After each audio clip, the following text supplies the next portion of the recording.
I'm here with Coach Brendan Heffernan, Marist Redhawks. Coach, big win tonight. You know, you took Providence out, and just your whole thoughts on tonight's events against the Providence Celtics. Again, like I said earlier, it's never good to give up 4 pins in a night, but it's good to win a meet when you give up 4 pins, I guess. You got one of your captains not in the lineup, so it's nice to be able to get a win without him there. But I thought at some points we wrestled well. Others, we still got a lot of improvement to make. We had a couple kids who had opportunities to take away major decisions and didn't. We had a couple kids who had opportunities to get major decisions and didn't. And again, like we've been talking about, those are the things that are really going to matter in the next couple of weeks here. And this team here is a team that you've been planning and working with for a couple of years. You didn't just pop up with this squad. And what's it like to see your hard work come to fruition? It's not complete yet, of course, but you've gotten through 2/3 of the season and you're looking pretty good. What's it like to do all that planning and make it happen? Well, it's kind of put up or shut up time now. I mean, one of the things we like to stress with our kids is we prepare them for the end of the year. We do a nice job of getting them to peak hopefully at the end of the season, and they got to buy into that. If they buy into that, I think they'll perform well. But now it's time for us on our end to really prepare them to get ready to go, and I'm excited for that. I'm looking forward to that because I think these guys can do some damage when they're on. And when they're on, it's going to be fun to watch. And that's what I tell them all the time, is to go out and have fun. The only way to have fun in wrestling is to wrestle as hard as you possibly can. If you go out and wrestle scared and still win, it's not a whole lot of fun. But when you go out and just let it loose and wrestle, that's fun. Win, lose, or draw. So that's what we're telling them right now, is to kind of lighten it up a little bit and just get after it. And we're excited for this stretch run here. Coach, you said something earlier to me. You said you won the South Side. And, I mean, there's some good wrestling on the South Side. You've got Brother Rice in your neighborhood, St. Rita, Providence, Mount Carmel, all the private schools are all drawn from you guys are all fighting for the same guys.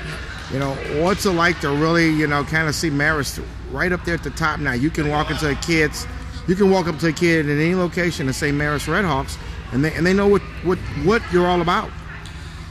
It's nice. I mean, there was a time when everyone understood that Marist wrestling, that's great wrestling, but I think for whatever reason that the kids started making decisions to go other places, and I think when we went co-ed, we sort of lost our identity for a little bit and had to sort of regroup and rebuild that. And so I think that's kind of what's coming to fruition now. We're starting to rebuild that identity and establish that identity now. Some of these kids don't even remember that we were at one point all boys, and some of these kids don't remember that we had a different nickname at one point, and we were a different color at one point. But we were red and gold instead of red and white. But, it's all that. It's sort of a mixed bag. It's a good thing in that we can create our own identity right now and start from scratch. But it was a struggle for a little bit because people started, talking about St. Rita wrestling, talking about Brother Rice wrestling, all these other programs, and it was kind of like people forgot our identity for a little bit. So that was really what we were talking to these seniors, this group of seniors, about, to reestablish that. And I think we've started that. We've got a good start going. It's still going to take a lot of hard work, but we're looking forward to getting that name back out there. Well, it seems like it's kind of an exciting time around Marist now, just with the wrestling program, your football program. You got a young coach that came in about the same time you did, and he's done some great things with the football team in terms of the state playoffs, and got a new football field, new baseball field. The wrestling program's on the move. The baseball team was already good. What is it that the administration at Marist is doing that's going to help your program continue on that area, in that path? Well, the biggest thing is we're all Marist people. Pat Dunn and I went to school here together. We grew up together, and we actually talked to each other one day and said, wouldn't it be great if you were the head wrestling coach, I was the head wrestling coach, you were the head football coach, and we just kind of built this thing. And lo and behold, 6 years later, it's true. And then Tom Fabrizio, the baseball coach, is a 98 grad as well. So we're all Marist people. We understand what the school's about. We understand what the school prides itself on. And we know that how we want to get our kids to reflect that. And I think the administration is doing a great job of allowing us to sort of nurture these kids because they believe in us. They understand that we're Marist people, we're Marist men, and we can really sort of get that through to the kids that we're bringing up, that we're mentoring. This is the way we behave. This is how we become a champion. We got to do things the right way, but we got to outwork our competition, etc. All that, and now they're providing us with these facilities. It's just going to make things even better for us. That football field is going to be phenomenal. That baseball stadium is going to be phenomenal. And it's really an exciting time. Our alumni are starting to get finally starting to get up in age a little bit, so they're starting to donate a little bit of money. You know, it's really exciting. And as you know, these things all go in cycles. You know, I'm looking up there in the rafters, and you got a state championship banner in '87. You got one in '83. You know, you put your last trophy in the case in what, '92, something like that. '97. We took second. You know, so and then you know you slide down, and all these schools go in these cycles. Obviously, Marist must be on an up cycle, or it's getting ready to. Hopefully, you're going to start an up cycle. Well, we hope so. We hope so. You know, I talked about the alumni a little bit. We have an alumni son on the team who's a freshman, so we've got some nice young kids coming through. You know, it's the nice thing about this area. You know, my brother Rice at St. Rita and Marist and Carmel is not going to be as competitive as they are without these awesome kids clubs around here. We're very lucky. We're kind of spoiled to have these kids feeding into our program, and we compete for each other. We compete with each other for these kids. But to be able to have an area like this where we draw from the Montgomery Mustangs, the Vinham Cats, the Orland Park Pioneers, and we have our own program, the Red Hawk Wrestling Team. I mean, to be able to have kids with experience. And every now and then you get a twister, right? Oh, obviously. But you know, Tinley Park Bulldog, there's so many programs out there.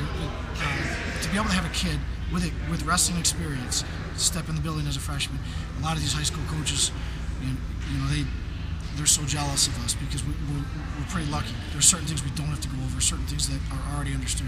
It makes our jobs easier. And speaking of a kid with wrestling ability, you've been talked about on the message boards because you're the only program that has 2 kids in the same weight class ranked. How'd you pull that off, Coach, and what will you do to solve that problem?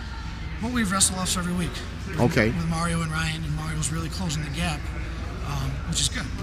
Mario's just a competitor. He's a great kid. He's been dying to put on a Marist singlet since the day his older brother Matt, who's a senior, stepped in this building. And it was so great to see him win the Barrington tournament because it was his first competition as a Marist wrestler. And like I said, he'd been dying to put that singlet on, and that smile was from ear to ear when he won that tournament. It was great. But that's the thing when you talk about building a good program. That's what you need. You need that competition in there. You need kids in the room who are going to push you every single day. If you have a bad day, you're going to get worked on a little bit. If you have a bad week, you might not start that weekend. You might lose the rest of it. And that's what you need. Kids got to have that guy pushing them to make sure you're improving every single day. You're not just staying here, but you're getting better every single day. You know, you look at other programs like, you know, Barrington's got those 2 stud 12-pounders. There's a reason they're both good. They're butting heads every single day. That only makes you better. That's the beautiful thing about this sport. You know, you got to seek that competition. You can't just sit back and expect to get better by just doing what you do. You got to get pushed every single day. Well, Coach, you come from. We're gonna have to put you in the group of big-time Illinois wrestling family. I mean, your brother's the head coach at the University of Illinois. Your other brother's on staff right here with you. Yes. You know, your other brother's coaching at the #1 high school, you know, program. He came here last weekend and just whipped up on the Illinois guys. I mean, what's it like, you know, just look around and your family's so successful in the sport of wrestling? Is this something, you know, and before I even go any farther, let me represent the state of Illinois and offer condolences to your dad who just passed. Obviously, he put some serious wrestling skills into you guys. And what was it like wrestling at the house growing up? You know, it was funny. There's such a big age group. My oldest brother, Brian, is 20 years older than Pat and I, who are twins. Mm-hmm. And he was the first state champion ever at St. You and Pat are twins? Yes. So when are you losing all your hair, or when's he gaining all his? Pat's got Jim's genes, I guess, with the hair at least. My oldest brother, Brian's got a full head of hair as well. But he was their first state champ ever at St. Edward. Okay. And the funny thing is my dad never wrestled a day in his life. He says he wrestled in intramurals in high school, and he was actually Mount Carmel grad, 1956. Okay. But we lived in Ohio for 14 years, and Brian started wrestling, and Jim followed, and then, you know, wrestling was something that my earliest memories as a kid are driving from Cleveland to Chicago because we have relatives there. Right. But really, the reason we were going was to watch the Midlands because our 2 brothers are wrestling there. We're driving to Baltimore to watch the NCAA tournament. So wrestling's always sort of been there for me. And it was never a question whether we were going to wrestle or not. You know, our parents didn't force us into it. They said, "Hey, do you guys want to wrestle?" And, you know, my brother Pat and I, 6, 7 years old, were like, "You mean we can actually be on a team? We don't have to do this in our living room?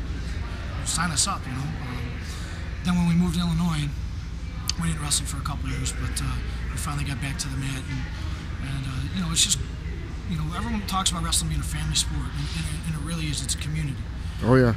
You know, if you last week at Marmion, if you talk to Joe Silvestro, he was a St. Ed grad with my brother Jim. Yes. So we're all connected, related somehow, and it's just, it's just great to see that wrestling communities, you know, even at my father's wake a couple weeks ago, just wrestling people all over the place showing up. It really means a lot, you know. So we really enjoy the sport of wrestling. You know, we don't compete too much. We always mess around with each other. Anytime we kind of hang out as a family, we try seeding the family tournament. We try to figure out who's going to be the 1 seed. 1 through 6. There's 6 of us. So, wow. It'd be a hell of a tournament. It'd be a hell of a tournament. Where are you getting seated? There's an argument between 3 and 4. So I always try to argue for 3 to stay away from Jim, but we'll see. Well, one of at the St. Ed's Mailman Quad last week, I want to say it was one of the announcers that was working with me, or remarked that, no, I take that back. It was Clay Guda. We were interviewing him, and he said, "That coach from St. Ed's looks like Gable." So be sure to tell that to Jim, that some people thinks he looks like Gable. Yeah, John. Yeah, his hair started right there. But, yeah. You know, he's got the same. He's got a very similar mentality in terms of he's constantly working out all the time. You know, different little philosophy of wrestling, but yeah, John's a hard worker. Can we look forward to Marist Wrestling St. Ed's in the future? Is that on the the last 2 years we've been there. Right, but I mean here in Illinois, you want to? I would like to. It'd be great, but they have traveling restrictions. Okay. They can make 1 big trip a year. This year was to Miami. Okay. And usually every other year they travel out to Blair. So next year will probably be. Next year for them is either going to be Blair or the Clash. So there's a possibility maybe we'll see St. Ed's at the Clash next year if we end up #1 going, and #2, you know, having a little bit of success. We'll see how we do there first. But I think you'll be getting invited to some of these big tournaments. You know, you're definitely showing that the Red Hawks are back on the scene in Illinois. Coach, I want to thank you for talking to the state of Illinois, and like I said, our condolences concerning your dad. And just keep the Red Hawks flying. Looks like you guys are on a roll. Thank you. Appreciate it.